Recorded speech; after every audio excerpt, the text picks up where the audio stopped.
Well, hi, Courtney. Thank you so much for coming on the Moms Overcoming Overwhelm podcast. I'm really excited to talk to you today. Well, I appreciate the invitation, and I too am excited to talk with you. Yeah, I had to check my notes. So I've been on this minimalist path almost a decade, 2014. And I know now, I double checked the first time I heard your name. It was in Everything That Remains because I was taking Leo Babauta's Okay. Zen Habits course. He had like a monthly habits course Right, and read Everything That Remains. You were mentioned, Joshua Becker, some other folks, probably like Tammy Strobel and Kate Flanders or something. And I was just like, what is this amazing world?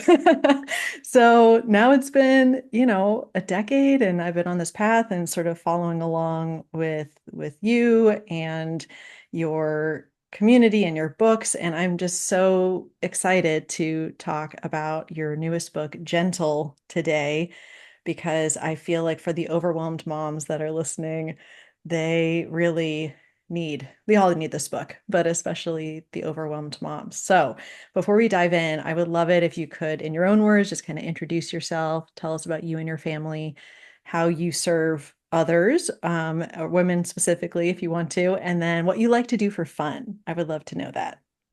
sure. Well, I live in Salt Lake City, Utah, and I'll just start with the fun part. In that I love getting out on our hiking trails and into our mountains. It's a really beautiful place for being outside. And I think, like my husband and I do our best connecting when we're out in nature. I love getting together with my daughter and her boyfriend to ski.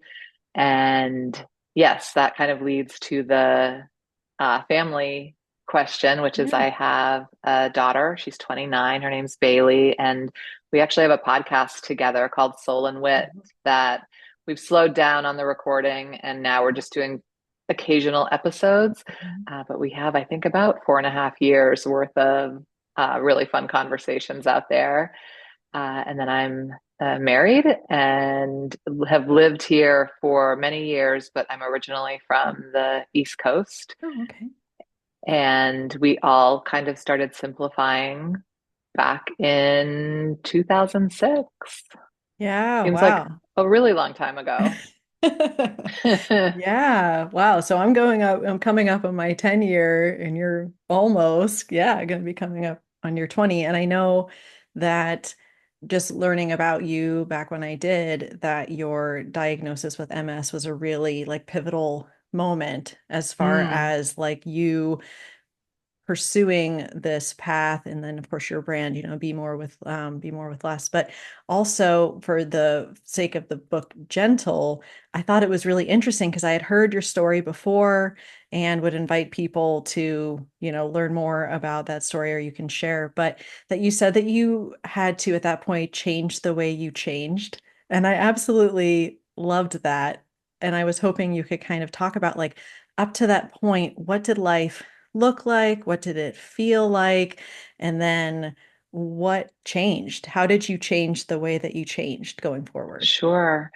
So prior to my MS diagnosis, I would say that I was living on autopilot. Mhm. I was just living in this reactionary mode that I think a lot of us do to kind of get everything done and take care of everything we need to take care of and pay the bills and be there for our families and do our work. And it was, even though I recognize now that it was a lot and way too much, I didn't see that while I was in it. I thought this is just being an adult. We Mhm. just overdo it. We're always overwhelmed. We're always pushing through. And yes, there are a lot of great, happy moments in here, but we're also just tired the entire time. And when I got diagnosed with MS, it came on the heels of months of feeling really terrible. I mean, awful vertigo and fatigue, and just months of testing to figure out what was going on. And once I had that diagnosis, even though I had no idea what I was doing, I knew that I then had like the ultimate permission to take care of myself. And so it just set me on this journey of learning how people live well with MS. And I never intended to simplify my life. Even when I started to simplify my life, it was more that I was trying to reduce stress and get rid of as much stress as possible. And slowly but surely, I saw that these changes that I was making were all kind of rooted in simplifying. And when I say that I changed the way I change, what I mean is that prior to that, I had done plenty of habit changes and read Mhm. all the self-help books and tried to do the overnight success thing and do, you know, whatever you could in 20 days or less. Or it seemed like everything was kind of fast and Yeah. furious, and I wanted results immediately. And every book I read, if I wasn't able to maintain those changes, I felt terrible about myself and really bought into the idea that this is me, this is my problem. I'm the one who isn't disciplined enough, doesn't have enough willpower.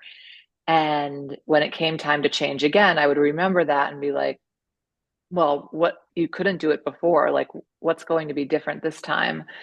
And when I started making the changes after my diagnosis, I decided I'm not going to change in a stressful way Mhm. anymore.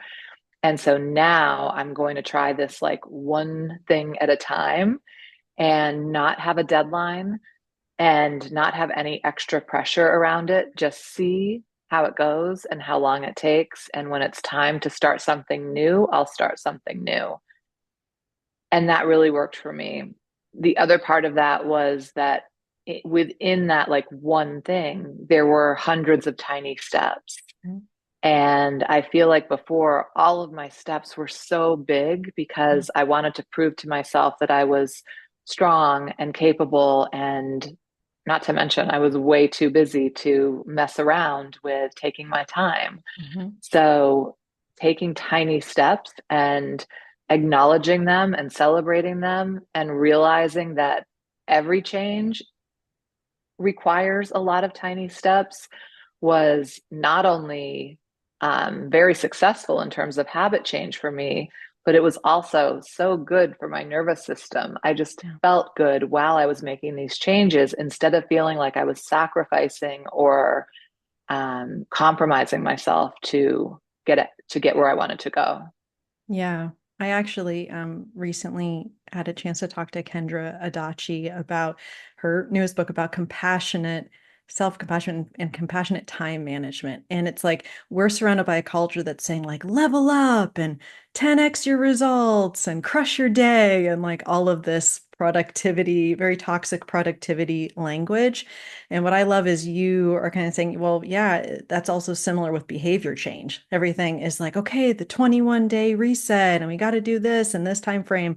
And then if we don't, then we feel like failures, like there's something wrong with us, that we messed it up. And so it seems to me, did you feel at the time that it was kind of this countercultural approach to being able to make changes? Because that's not really what the culture around us tells us. The culture around us is like, okay, we want to, make the changes, do it now. And how did you feel navigating that? Did that feel strange? It felt strange to me for sure because I didn't know what I was doing and I wasn't sure what would happen, but I knew that even if it was a disaster, at least it was gentle and Yeah. I was taking care of myself in the way that I was changing. And then over the years, of course, I recognize that this isn't the typical go-to. I mean, we do want that immediate success and that, like, what's going to fix this thing right away? But I've yet to find that immediate, like one size fits all cure for Yeah. what ails us. And just in that slowing down, at least that removes some of the pressure to figuring it out. Yeah. And I love the way that you structured the book where you have sort of these three stages. You have rest, less, and rise. And as I was reading the rest, I was thinking to myself initially, I wonder why she started with rest. And then I'm reading it and you're like, this is why I started with rest, because I wasn't going to, like, the prior me would be thinking, okay, we have to earn our rest, so that's going to be at the end. And I was really realizing, yes, we are hardwired to put rest last because this, Puritan work ethic, it's kind of like, okay, we're going to work hard. And that's kind of like, and some, people might think, oh, that's related to like godliness, like, okay, we're going to work hard to become closer to God or whatever. And then we'll rest at the end. And I love this quote that you have in the book because you mentioned overwhelmed moms. So, of course, I had to include it in our discussion. But you were saying our culture rewards hardworking ladder climbers, overwhelmed moms, anyone that goes above and beyond, really. First prize goes to those who literally work themselves to death. There's no prize for taking the best naps, resting regularly, or taking really good care of yourself. And I feel like that, especially for our overwhelmed moms, we're not getting the gold star for taking the nap. We're not getting the gold star for being like, yeah, I don't think I want to volunteer for this thing at the school. I think I just want to be able to take care of myself. So, can you explain to us why resting first is so important and how practically we do it? Because every part of our body is probably like, no, I have to keep going. I have to push through, not rest through, as you say in the book. So, can you tell us a little bit about why resting first is so important and how we can practically do that as overwhelmed moms? Sure. I mean, like you said, we are hardwired not to rest. And I don't think many of us have had good role models for resting as we were growing up in our communities, certainly in our greater society. And what we probably have to do is redefine that gold star. Mhm. So instead of needing a gold star from someone else because of everything we've accomplished, I think that nourishing ourselves and feeling really good can be that gold star that we give to ourselves. We certainly all know how it feels after a night of sleep that lasts for 5 hours versus 8 hours. There's an immediate difference. There's no question about it. I mean, we just feel so much better and more tolerant of the things that come up in our day to day lives. So we know for a fact, I mean, there is also science, but we can just feel it that it is better to sleep well and to rest regularly.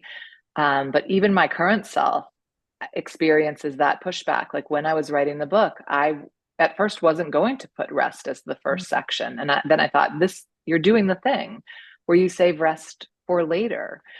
But what would happen if you rested first? If you didn't wait until you were exhausted or sick? I mean, that is when Yeah. we rest.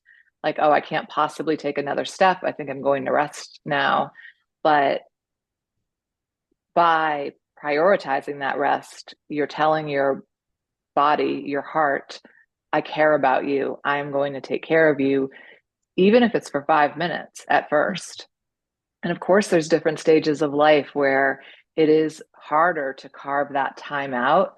But if we think about the time that we lose by burning ourselves out, that then we figure it out and rest because we can't do anything else. But could potentially we avoid that altogether just by consistently resting, by taking some things off of our plate, by not pushing through, by easing through instead? I think there is, and it has to start small because we are breaking down um, a lot of programming and a lot of, especially women who are doing everything all the time, um, breaking those societal messages.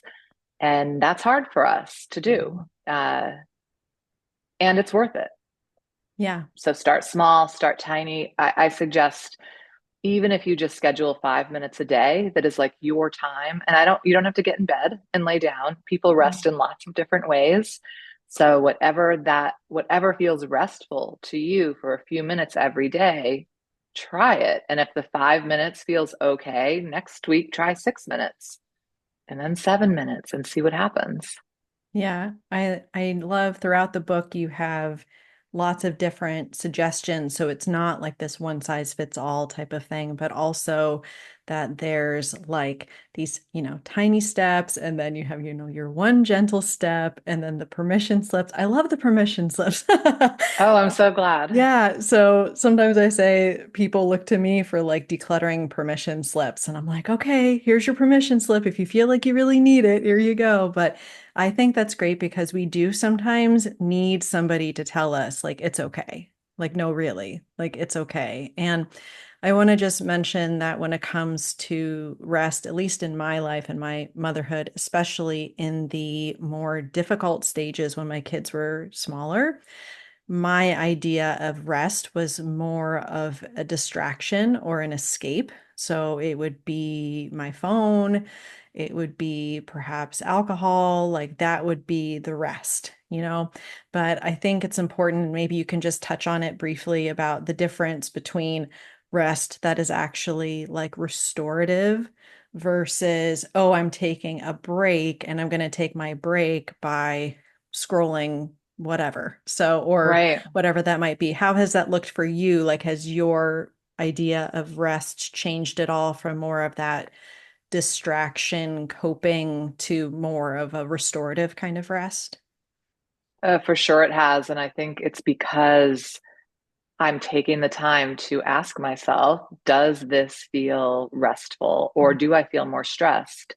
I mean, if I scroll Instagram for a half hour, do I feel rested and relaxed or do I feel a little ragey? Mhm. Yeah. Usually it's a little ragey.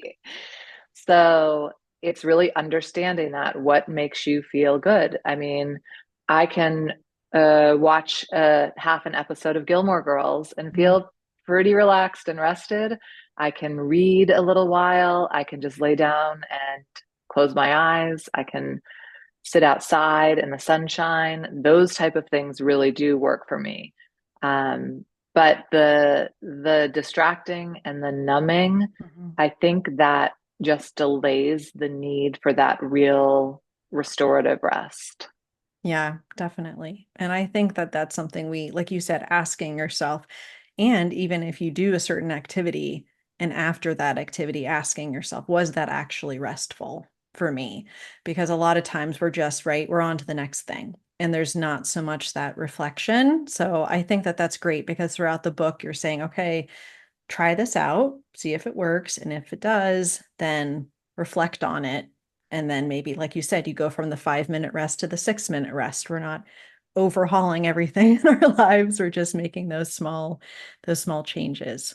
Right. I Um, mean, it's this big experiment, this life thing that we're doing, and we all feel different by doing different things. And we have to figure out what works best for us and not expect to be able to conform to what works best for anyone else, mhm, not whoever wrote the book that you're reading right now, not your parents, not your friends. mhm. What works best for you? And if we're building in slowly but surely a little margin in our lives, we'll have some time to answer that question and to ask it and to listen and to see what we need to shift to feel better.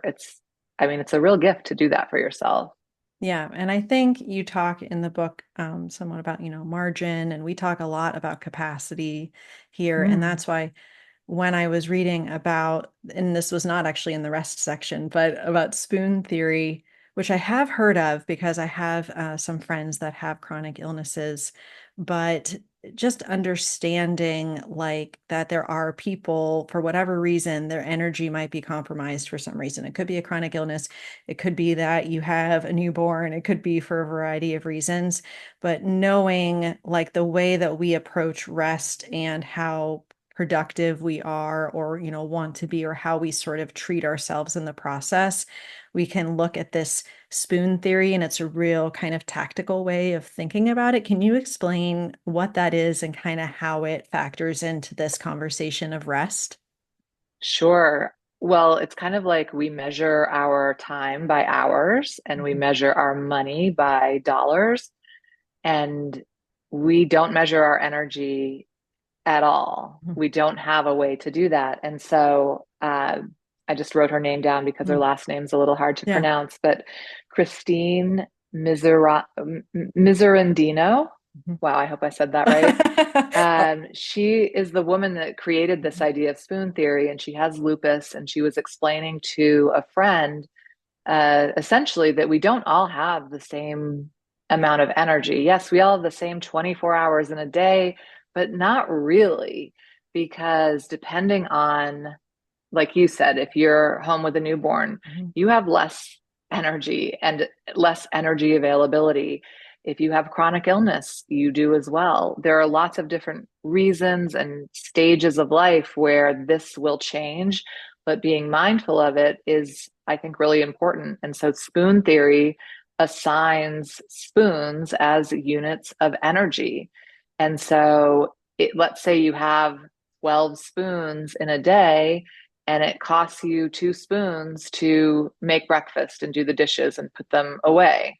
Then you have 10 spoons left. And it's not that there's an accurate measurement here for each spoon. mhm, It's you assigning that value so that you can kind of see what you're doing. And it's kind of like when you finish your to-do list, do you stop doing things? No, then you add more things on. mhm.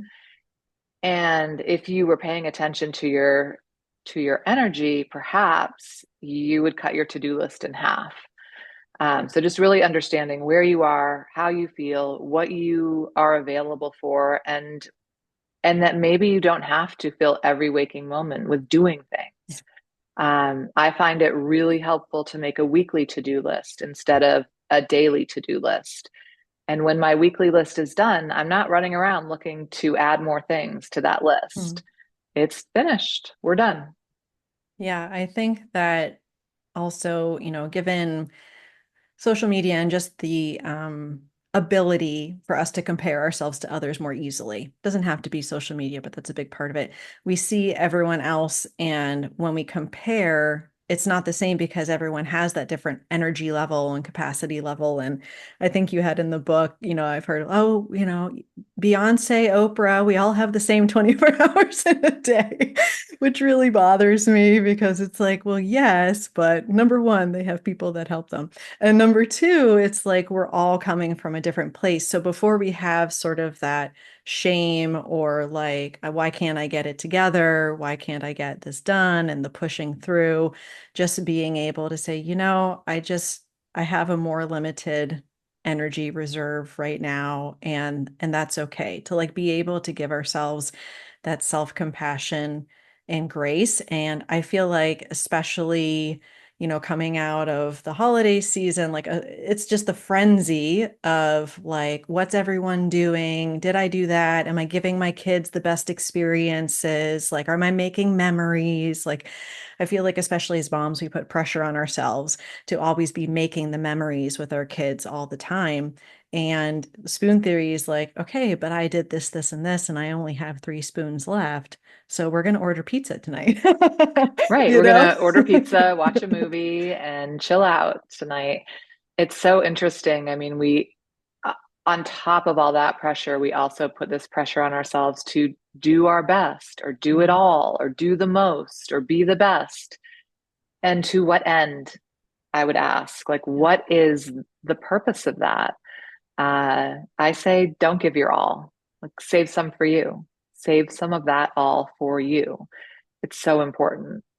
Yeah, I think for me, when I hear that, I immediately go back to the perfectionism that has totally plagued me, and like wanting to get A's on all the tests, and the gold stars and all the things I mentioned. And I didn't really see that until recently as a sign of, hey, you're going to burn out if you keep doing that. I saw that as, oh, well, I have to always, like you said, give it my all, give it my best for everything. And just to have that grace. And again, this kind of goes into my next thing about the permission slips. Like, someone like you, Courtney, that I admire so much, and you've sort of been in my life and in my ear and reading for 10 years, and then you're like, Emily, it's okay. You don't have to give your best. And I just need somebody that I care about and trust to tell me that. Do you know what I mean? Because we don't give the permission slips to ourselves very often, right? Right. But if we practice asking for them, then eventually Mhm. we can, as we're learning to trust ourselves, we can not only give them to ourselves, but to the people we love. Yeah. So I think it's really an important, like, pay it forward Mhm. process, uh, especially when you get to a point that you really trust that you know what's best for you. You will hand those permission slips out to yourself with ease. Yeah, I'm still getting there. Hey, that's fair. I mean, I think we all are. And Yeah. it's just something that by reinforcing it with kind of that term, it's just helpful to know that it doesn't have to be more overwhelming. Yeah, It doesn't have to be another task. exactly. And one thing I noticed as I was reading the book, when you have the permission slips after each chapter, I believe, in each section, most of them are 1 to 2 sentences. And then there was one that was like this paragraph. It was a super long one, and it was having to do about prioritizing what you call the gentle you, which is kind of what we're kind of moving towards. I won't say that we're trying to get to, but we're moving towards. And that's the making ourselves the priority in our own lives. And it's the permission slip for being able to do that, like essentially prioritizing this and being able to give ourselves these permission slips. But like, why is this so hard? Like, why do we feel so guilty? And we do, okay, we finally get through that weekly to-do list, and then we try to find more stuff to do. Like, do you have any insights from your own life about kind of that resistance and how you've been working through it? Because I know you back before 2006, it was more kind of like fast pace, um, corporate world, I believe, and kind of Yes. overachievement and everything. And that's a huge shift to be able to say, no, I'm going to prioritize myself. And this is the permission slip I'm giving myself. So how do we get there? That's what I'm asking. Tiny steps for Yeah. sure. It does come back to that learning how to trust yourself. Mhm. And I think one tangible way to look at it is, like, think about the advice you would give to a dear friend about resting or relaxing or prioritizing themselves or taking care of themselves, giving that to someone you love, and then thinking about yourself as someone who you love. If not you, then who? I mean, Yeah. it's really so beneficial to the people around you, even though that is not the point here. But it does really help you to connect with that, to be able to say, I'm putting myself on the top of the list. Mhm. Or at some point, after I've been putting myself on the list for years and years, now I know I just come first and I'll do the things I need to do first thing. And of course, there are going to be situations that come up that you just have to throw all of that away Yeah. and rush in. I'm not denying that life is going to happen. However, if you're prioritizing yourself on a regular basis, when those surprises and emergencies come up, you are better equipped to be there. Um, but to answer your question about how do we do it, it really is a process and a noticing of how you haven't been on the list for a really long time and you've probably dismissed your needs. Even little things like on a day to day basis, when you think to yourself, I'm thirsty, but instead of going to get a glass of water, you do five other Yeah. things for other people first. When you're thirsty, go get a drink of water. Um, if you're hungry, eat something. It's these very basic, like, answering your own needs, Mhm. but the only way to hear those needs is to listen. And that takes a little bit of space. So that's kind of where that season of less comes in making space Yeah. to be able to hear what you need. Yeah. Like listening and then noticing and then being able to say, okay, like what do I need right now? And I feel like we don't ask ourselves that. Also, for me, I mentioned this before we hit record that I'm finding like, okay, well, if I don't do this, no one's going to do it for me. I could be getting a gift certificate I have like this gift certificate for a massage that's going to expire in a month. I'm like, no one else is going to make the call to like do that. for me. Right. But and so, but then it's like, oh well, I don't know. I have to go do whatever is the urgent and the maybe the kids' school is going to call that day and they'll be sick. Like I come up with all these excuses instead of just saying, no, it's okay. Like you can actually prioritize yourself, prioritize the care of yourself, and then be able to move in that direction. So I agree with you. It's definitely a process, but I love you give so many helpful suggestions and then you remind us maybe just pick one and do one small thing from that. It's not the I'm going to give you 100 suggestions and you have, 100 days to complete everything. It's a very gentle approach with how you're making those recommendations, which I love. Yeah. And you don't have to wait until everything is perfect or quiet or anything else in your life. I mean, when does that ever really happen that just everything's aligned and you have all this room for taking care of yourself? You have to start somewhere. And Mhm. sometimes the best place to start is in the midst of chaos or the midst of a mess or the midst of really big feelings. Like why not now? Why not now? Like, I hope as soon as we hang up from this call that you'll schedule that massage I before it will. I expires. will.